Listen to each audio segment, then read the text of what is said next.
Hi, everybody. Bruce Jacobs of Jacobs Legal. Welcome to This is Constitutional with Bruce Jacobs.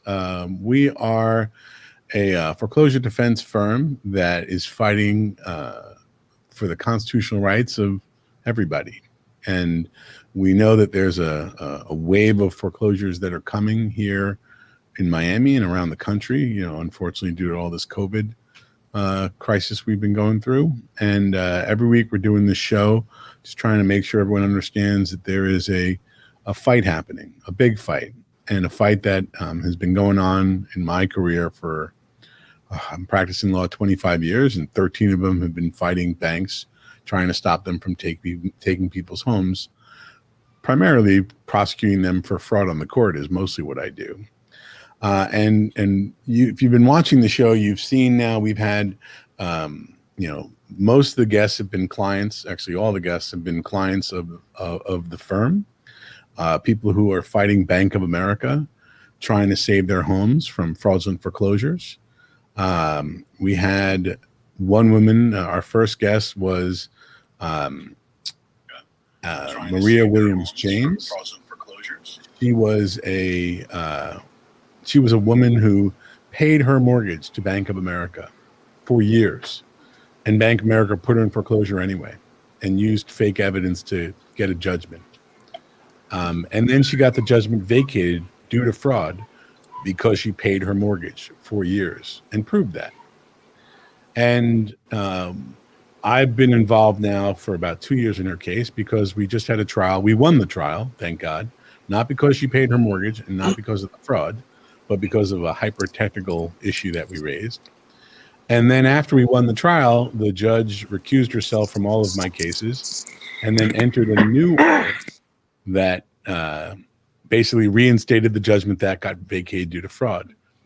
So we're fighting that case. We heard from Ana Lazo Rodriguez, 83-year-old former political prisoner of Fidel Castro, spent 19 years in prison.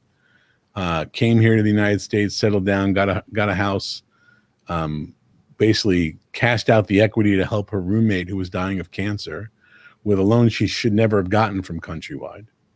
And now we're fighting to stop the eviction during the pandemic of her and her 82-year-old roommate who's dying of Alzheimer's because it's fraud. Like the foreclosures got fake evidence, forgeries and perjury and just dishonest information. And we also heard from Julie Nicholas, who's a Haitian American woman who spent 3 months basically without a paycheck 10 years ago and has been fighting to get back into a place where she just pay her mortgage ever since. And they got her house set up for a sale. And we brought our fraud to the court, and the judge actually started criminal contempt proceedings against Bank of America, Bank of New York Mellon, Carrington, the servicer, as well as the lawyer, a guy named Nathaniel Callahan from Ackerman. And all of this is all about one simple concept. Do banks have the right to commit fraud? Do banks, are they able to live in this society without being held to the same standards, same rules of law, same rules of evidence and procedure as everybody else? And we say no. And we've been having this fight in Florida now for years, and I feel like we're at the moment of breakthrough. But there's another front that's about to open up in Hawaii. And I want to take a moment and just introduce everyone to my guest this week, Brandon Makaawaawa. It took me a while to figure out how to pronounce that, but I got that right, Brandon? Yeah, got it. Right. Perfect. Okay. So Brandon is a client of mine. He is the president of Kokua, which is the People's Helper. And the thing I love about my friends over in Hawaii with Kokua is they have been fighting Bank of America for basically as long as I've been a lawyer, if not more. And I think that it's an honor to be their counsel. It's an honor to help share their story. And I just want to introduce everyone to Brandon Makaawaawa. Thank you for joining the show. Thank you, Bruce. And yeah, I just like to thank you for doing this fight for, not just the Hawaiian people, but people all over America. because it's needed. These banks need to be held accountable, and with your help, they are. And so we really appreciate having somebody in our corner willing to take up these fights, because it's not easy fighting up, one of the biggest banks in the world. But you do it. You're passionate about it. You've made sacrifices just like us to do it, and we really appreciate having allies like you in our fight. So thank you, Well, Bruce. the enemy of my enemy is my friend, and I'm glad to call you a friend, Brandon. Thank So you. I wanted to first off, can you give us a little bit more of a background about you, Brandon? Like I kind of think of you as like the deputy head of state of the nation of Hawaii, and someone who's been fighting for the rights of Native Hawaiians for pretty much your whole life, as far as I can understand. But why don't you tell us a little bit about you and your journey? Yeah. So I am a native Hawaiian. What Hawaiians call Kanaka Maoli. We're the indigenous people of Hawaii. 128 years ago, Hawaii was an independent nation. It was called the Hawaiian Kingdom, and it was actually illegally overthrown by with the help of the United States, but it was basically driven by economics. We had sugar barons, pineapple barons here in Hawaii at that time, and they basically consolidated their powers to overthrow our government illegally. And so, for the past 128 years, our people have been seeking justice for that illegal overthrow. Um, my uncle, who is the head of state of the nation of Hawaii, and the nation of Hawaii is an independent sovereignty group. He's been fighting for our rights for probably all of his life, maybe 40, 50 years. And I started to work with him about 10 years ago to help um, his fight, because, reconciliation for Hawaiians is difficult in our state because it's so tied into the interests that actually overthrew our country 128 years ago. They're still here. They still operate. They actually own most of the banks here. They own the utilities here. They own most of the major companies here. So it's been tough for my uncle and his family and all of our supporters and our citizens to take on this fight. And I'm new to this fight. I've joined this within the last 10 years. For the first 30 years of my life, I just never understood our history. But when you understand our history and you understand the injustice that happened to our people, it ignited something in me. And so for the last 10 years of my life, I've been advocating for the rights of Hawaiians, for food, clothes, shelter, for basic human rights. And along with those human rights comes economic sovereignty and economic rights. And about 27 years ago, this is when my uncle got into the fight with Bank of America, along with our friend Ian Chan Hodges. And and for like maybe the last 5 years, I've taken up the reins for my uncle. He's had to concentrate on other things. So it's been my fight to take on. And I'm proud of doing this fight because, these banks discriminate against Hawaiians just as much as they discriminate against people of color, oppressed people. And we fall right in those categories. So while we're fighting for our rights, for our national identity, the fight for fair banking practices, for holding people accountable, not just the state of Hawaii, but also banks, to the commitments they make to our people, we have to constantly fight. So the fight for our sovereign rights and our national rights is almost parallel to the fight that we have going against Bank of America. I think it like, to hear you describe it the way you do, it sounds as though there was a small segment of the population with all the money and power who decided to live by a different set of laws. And now the Native Hawaiians for the last 128 years have been suffering from that decision that was made so long ago. Right. And Yeah. that is what I fight about. Like, I think that the idea that any litigant can walk into a courtroom, present fake evidence, get caught doing that, and say, I have a privilege to commit fraud, which is literally Bank of America said that to a judge just last week. We were in court. Judge was like, wait a second, I want to understand your argument. You're saying that even if this is fraud and all the evidence that you're presenting that proves your case is fraudulent, that there's a privilege to commit fraud and I have to dismiss this action to vacate the judgment due to fraud. And the guy's answer was, yep, that's our argument. Now, I would imagine if I walked into a criminal case and I said, Judge, there's actually a lawyer, a guy named Chuck Calagianis, and I always say, free Chuck, because that guy's in prison right now for 9 years for forging endorsements to beat Bank of America in foreclosures. And I can't imagine what would happen to me if I was his criminal defense lawyer and I said, yeah, but he has a privilege to commit fraud. That's the way it works, right? So, I think that what's interesting is that the fight really has always been about the haves versus the have-nots.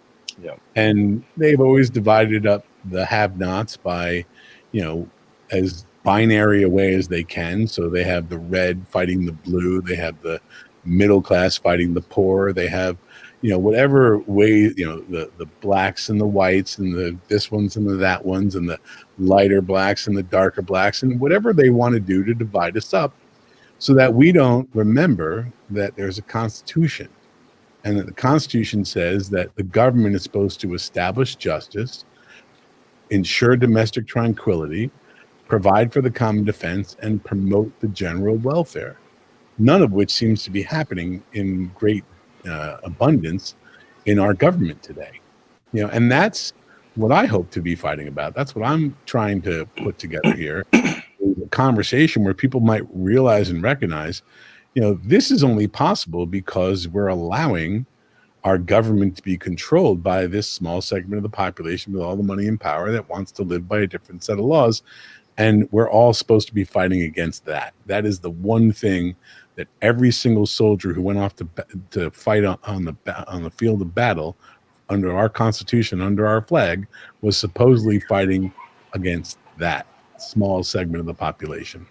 So, Brandon, I want to talk a little bit about the fight that you guys have been having in Hawaii against Bank of America, because I understand that probably in the 80s and the 90s, Bank of America had a pretty sizable footprint in Hawaii, and they were using that footprint only to help the haoles, right? The people who were, not native Hawaiians. What was it like before, like in the 90s, like if you wanted to borrow money to buy a house and start the American dream, what was that like for native Hawaiians that were trying to deal with Bank of America back in the day? It was probably similar to what's going on right now. We had no access to loans.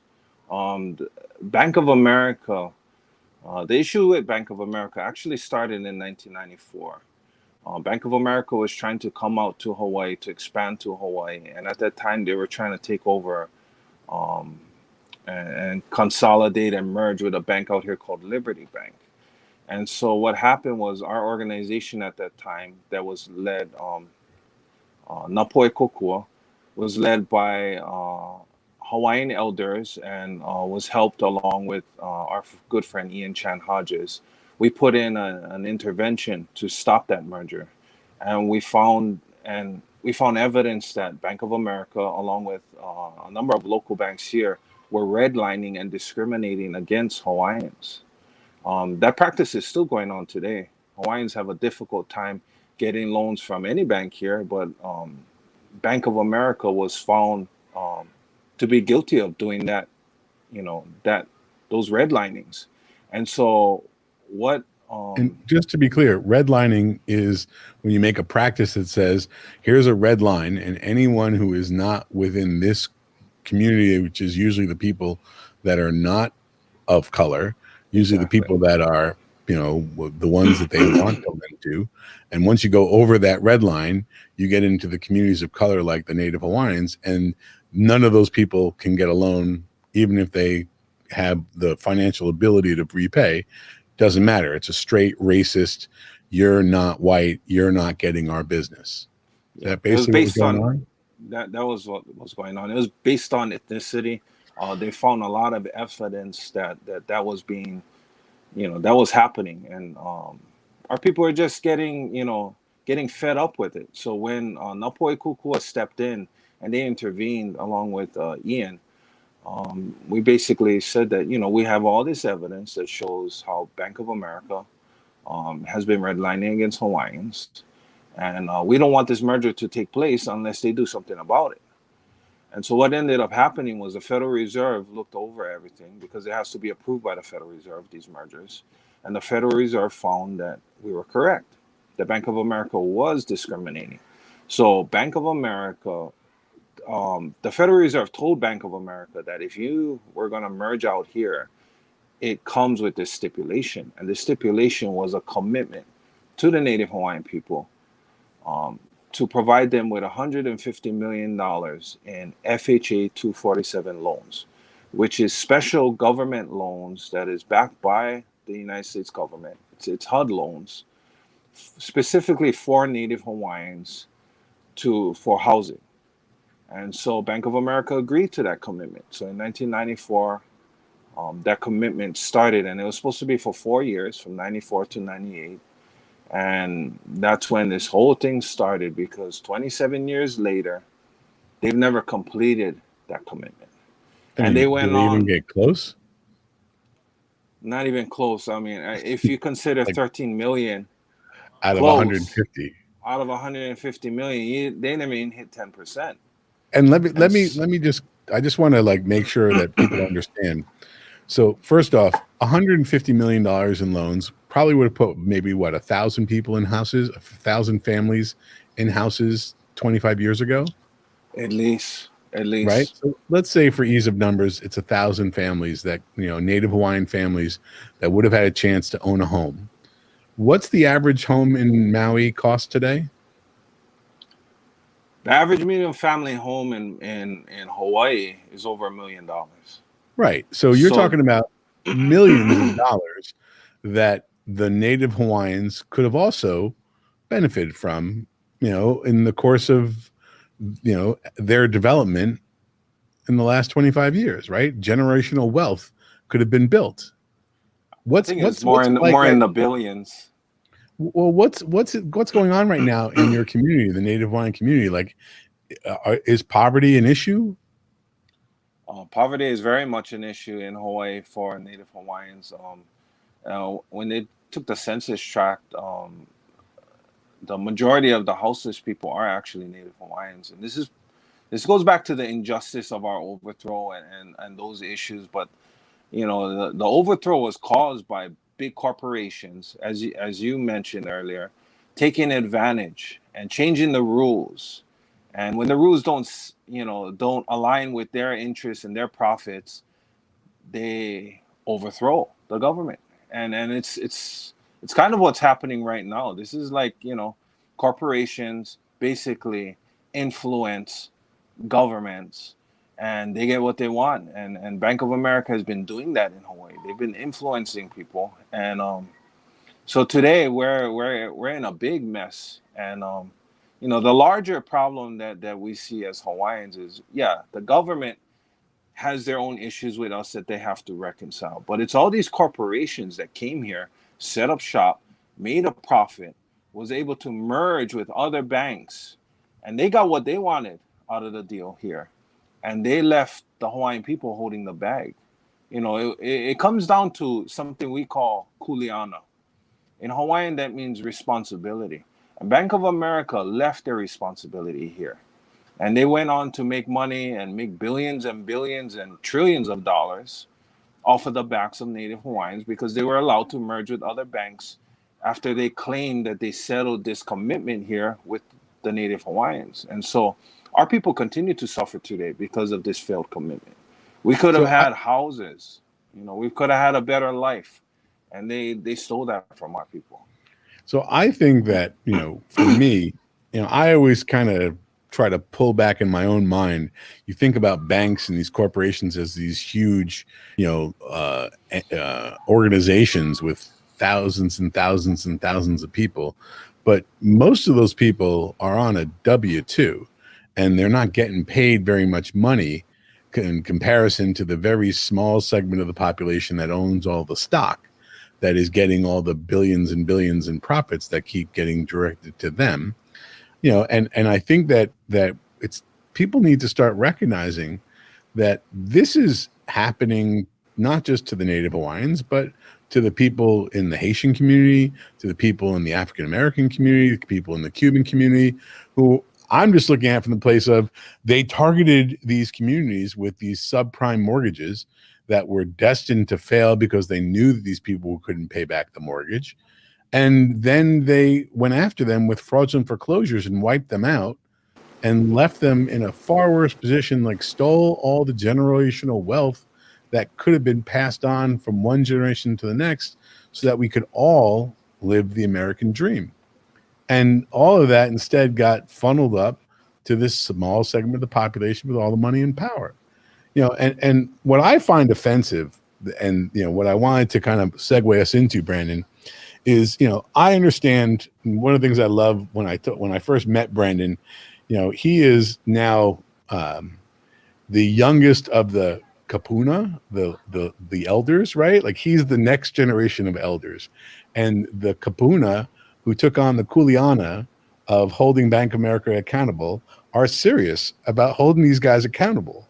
And what we're seeing today is a fight that has been brewing for 2.5 decades already. Because back in the 90s, what I understood was that, so in 94, there's this commitment, which is has the force and effect of a consent order from the Office of the Controller of the Currency today. Those are the federal regulators who are responsible for all this. And they had 4 years to fund $150 million in loans. And I think that at the end of the day, it was $3 million in loans was all they gave. And then they came back trying to merge with Nations Bank, like a $62 billion merger in 1998. And, what I loved was that Ian and, the Napoi Kokua, what'd you guys do to mess that up? How'd that happen? Did we lose you, Brandon? There you are. He's frozen or he's not frozen? Well, I think we skipped off for a little, but so we put in another intervention again, and the Federal Reserve took notice, and they, I think they kind of halted the merger. So what happened was, Bank of America executives, namely Kathy Bissant, who is I think the director of technology for Bank of America today, and one of the higher executives in actually. She's the president of global technologies for Bank of America, the most powerful woman in banking. She actually came out and visited Hawaii and visited with our kupuna, actually at Iolani Palace. And our kupuna shared with her the stories of the hardships of our people. And they shared with, how much it meant to them that these loans go towards helping our people. And she cried. Kathy Bissant cried at their feet. And she actually recommitted to the commitment on that day. And we also got them to actually commit to helping Hawaiians create our own Hawaiian bank that would support Hawaiians, so we wouldn't have to go through this problem of ever having to be discriminated against. This bank would be owned by Hawaiians. It would be for Hawaiians. And Bank of America committed $3 million in matching funds to help start this bank. And again, so how'd that end up? Well, like the commitment, we're still waiting. Right? They got their merger, right? The merger went through again. But that was the end of the commitment, right? That was the end of the commitment. And it really, it's not just about the money for us. I mean, the money it would be a huge boon for the Hawaiian people. It would take our social poverty. It would raise the economic, it would just raise the self-esteem of our people, because we're underhoused like drastically here in Hawaii. But it's the principle. When you make a commitment, you have to follow through with that commitment. Just like when we make loans with banks, you know, we don't just get to walk away when, you know,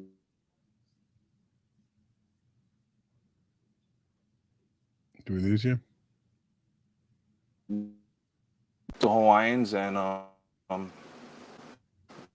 correct. You're chopping up on us. Um, Brandon, why don't you were talking yeah, about it's how lagging a little. we got a little lag there. You were talking about what happens, that they make commitments, but what happens when we borrow money and we make our commitments on a loan, you were saying?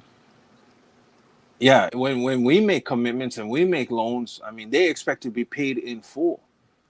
It's the same thing with us. You know, we expect to be paid in full because you made money off of your mergers. You were allowed to do all of these things, and it's the right thing to do. And you know, for Hawaiians, I think it hasn't just been Bank of America. It's been multiple agencies, governments that haven't owned up to their commitments. And you know, we just took a stance with Bank of America and just said the buck stops here. You know, these commitments need to be made.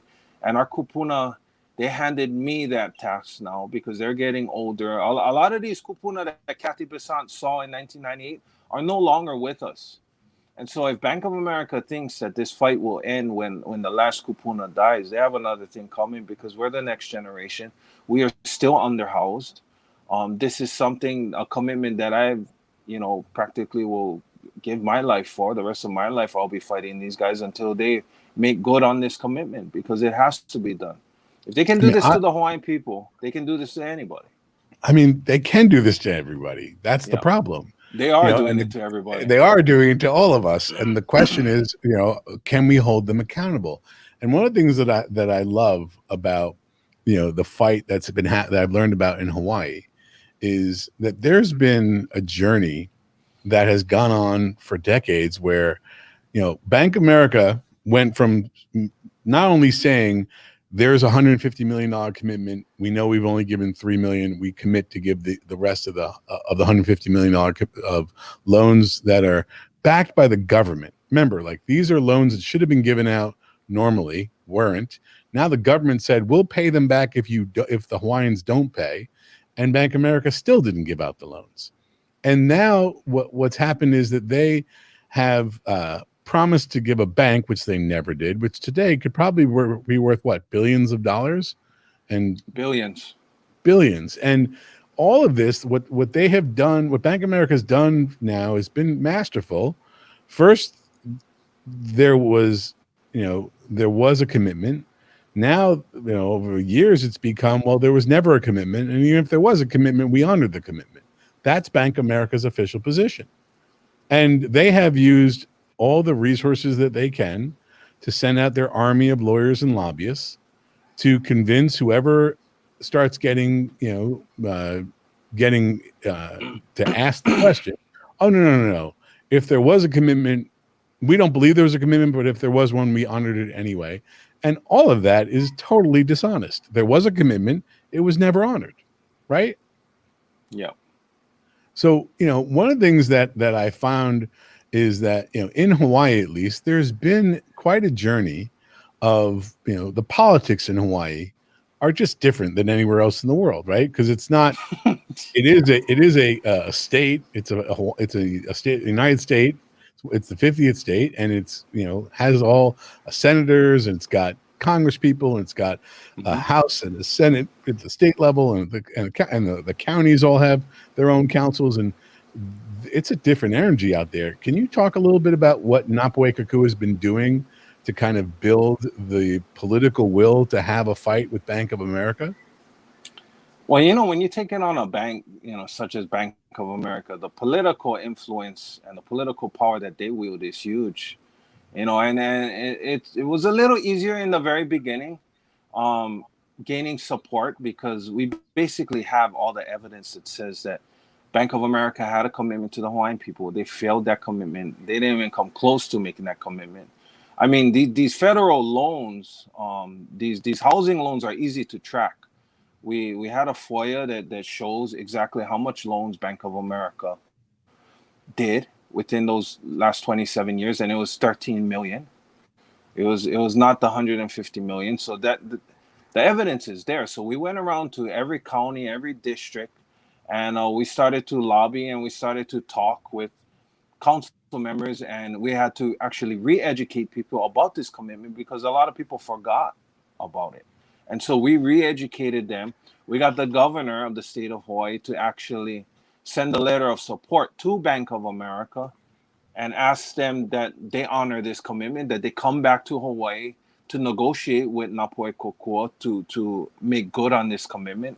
So we took the governor's letter and we actually went to every county council and we got them to actually write resolutions to support our efforts. We took it to the state Senate. We got both the Senate and we're working on the House, but then scheduling happened and we didn't get a resolution passed in the House. But basically, the entire political structure of Hawaii supported our efforts. And with Maui, we actually found a lot of support there because Napoi Kokua was actually originated from Maui, from the kupuna that lived in Maui. And so we was actually able to get the Maui County Council to actually put aside funds, $200,000, to hire legal counsel to actually take on Bank of America. And that's where we stand huge. today. Yeah. So I just want to make sure everyone kind of understands, like, to get, I mean, Maui is a multi-billion-dollar county, right? They have a huge industry of tourism and all the other things that go on with Maui. And they've got huge budgets. And they have decided to put $200,000 towards this fight to hold Bank of America accountable. And, I've been watching this effort develop over the last 3 years. I think it's been that I've been working with Ian and you.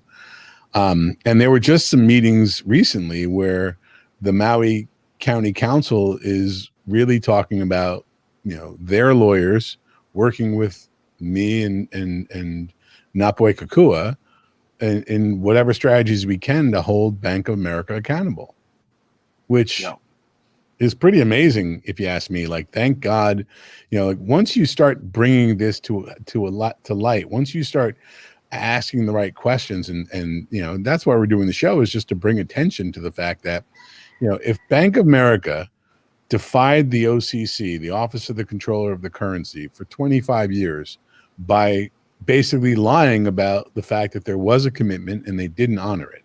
And they just literally, you guys just had a lawsuit out, and as soon as Maui County Council voted to hire a lawyer to go after them, Bank of America took a shot across the bow and sued in federal court, saying, we want to sue, we want a judgment, a declaratory judgment that says nobody can sue us for either Hawaiian commitment or for the foreclosure fraud that's going on, which the federal judge in Hawaii, this Judge Seabright, threw it out of court, calling it out for what it was, right? That was just like, I mean, did you enjoy that? What was that like for you, Brandon?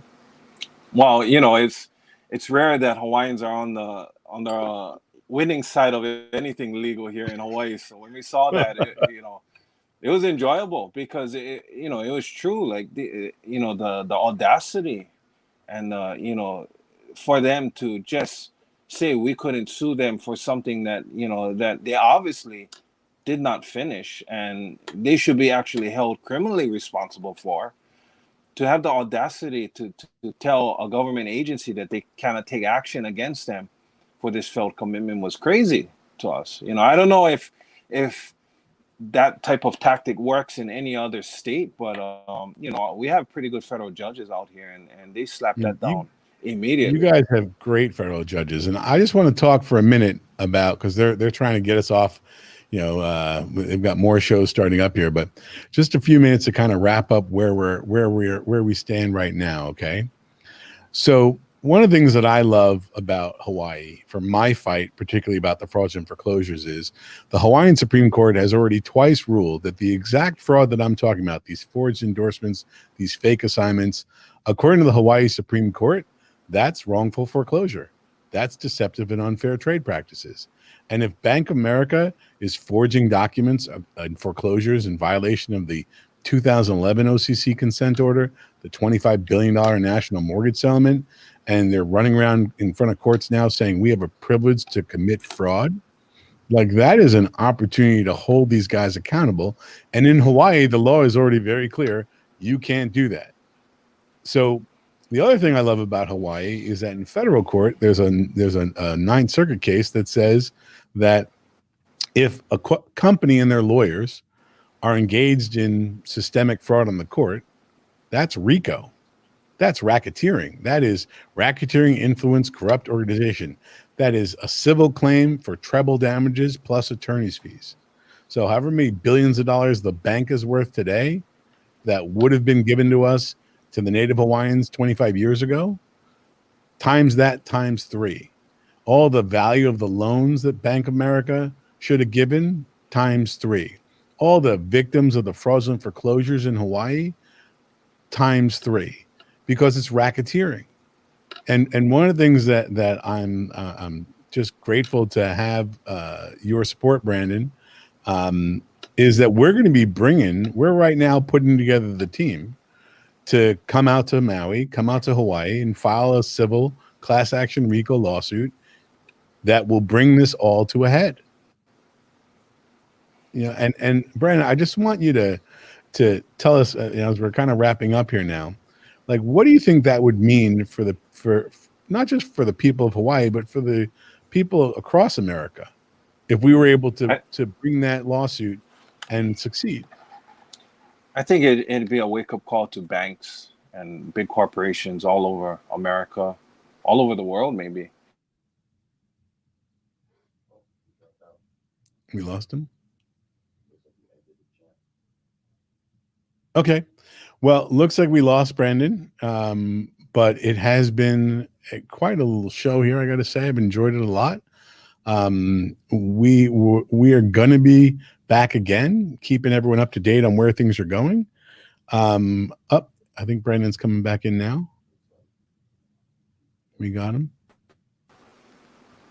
Sorry we lost about there. that. That's all right. Yeah. So you were saying wake up call to the world?